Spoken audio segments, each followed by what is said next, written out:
চট্টগ্রামের সাগরিকায় জেলেপাড়ার রেলগেট এলাকায় বস্তা বোঝাই ট্রাক ও মালবাহী ট্রেনের সংঘর্ষে নিহত হয়েছেন শামসুল হায়া আলম নামের এক নৈশ প্রহরী। ভোরে এই ঘটনার পর থেকে চট্টগ্রাম বন্দরের গুডস এয়ার থেকে মালবাহী ট্রেন চলাচল বন্ধ রয়েছে। চলছে লাইন সচল করার কার্যক্রম। চট্টগ্রাম থেকে জানাচ্ছেন মহসিনাত শিহাব, ক্যামেরায় ছিলেন সঞ্জীব দেবাবু। ভোর ৪টার দিকে বিকট শব্দে আতঙ্কিত হয়ে ওঠেন চট্টগ্রামের সাগরিকার সাগরপাড়ের এলাকাবাসী। বন্দর থেকে কন্টেইনারবাহী ট্রেনটির গন্তব্য ছিল ঢাকার কমলাপুর। তার আগেই সাগরিকার জেলেপাড়া রেলগেট পার হবার সময় সেটিকে ধাক্কা দেয় ওয়ার্ল্ড ফুড প্রোগ্রামের একটি চালবাহী ট্রাক।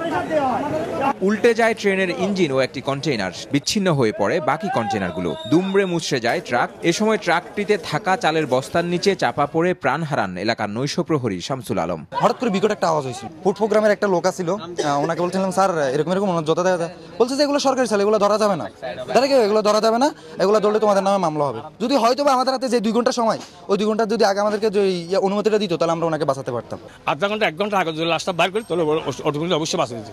গোডাউনের গাফিলতি আছে, ওদেরকে বারবার বলছে বস্তাগুলো এখানে মানুষ আছে, কিন্তু সব কিছু দেখা যাচ্ছে ভিতরে কয়েল জ্বলতেছে, আপনার মোবাইল অলরেডি বন্ধ হয়ে গেছে, সব কিছু হয়ে গেছে, জুতাও দেখা গেছে, কিন্তু ওরা গাফিলতি করছে। রেলের গেটম্যান জানিয়েছেন ট্রেনটি আগে আসে, পরে ট্রাক সজোরে ধাক্কা দেয় ট্রেনটিকে। এই ট্রাক তো আমার ট্রেনে মারছে, আমার ট্রেন তো ট্রাককে মারে নাই। যদি ট্রেনে মারতো তাহলে দোষ আমাদের বা আমাদের রেলের হইতো।